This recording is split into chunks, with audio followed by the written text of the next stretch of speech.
மா ஆ லஞ்ச் ரெடியா? ஓ ரெடி, வா பார்க்கலாம். இன்னைக்கு வந்து மீன் ஸ்பெஷல் தான் நம்ம வீட்டில்.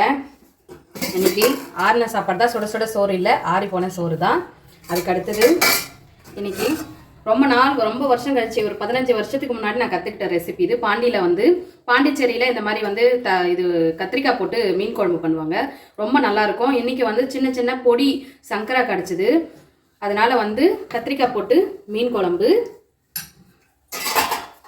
அதுக்கடுத்து சங்கரா மீன் பொடி சங்கரா தாங்க, அதனால வந்து அதையும் வந்து ஃப்ரை பண்ணிட்டேன். இன்னைக்கு லஞ்ச் மெனு எங்கள் வீட்டில் இதுதாங்க. ரொம்ப நாள் கழிச்சு இந்த மாதிரி செஞ்சுருக்கேன். இதோட ரெசிபி வேணாலும் கேளுங்க, நிறைய பேர் இந்த மெத்தடில் செய்வாங்க. நிஜமாக ஒரு டைம் வந்து நீங்களும் வந்து மீன் குழம்புல கத்திரிக்காய் சேர்த்து பாருங்க, சூப்பராக இருக்கும். எல்லா மீனுக்கும் கிடையாது, சின்ன சின்ன மீன் மட்டும் தான் சேர்க்க முடியும். இன்னைக்கு இதுதான் லஞ்ச் மெனு எங்கள் வீட்டில். உங்கள் வீட்டில் என்ன லஞ்சுன்னு சொல்லி கமெண்ட்ல சொல்லுங்க. இந்த வீடியோ பிடிச்சிருந்தா லைக் பண்ணுங்க, ஷேர் பண்ணுங்க, கமெண்ட் பண்ணுங்க. நம்ம சேனலுக்கும் சப்ஸ்கிரைப் பண்ணி சப்போர்ட் பண்ணுங்க. Bye friends.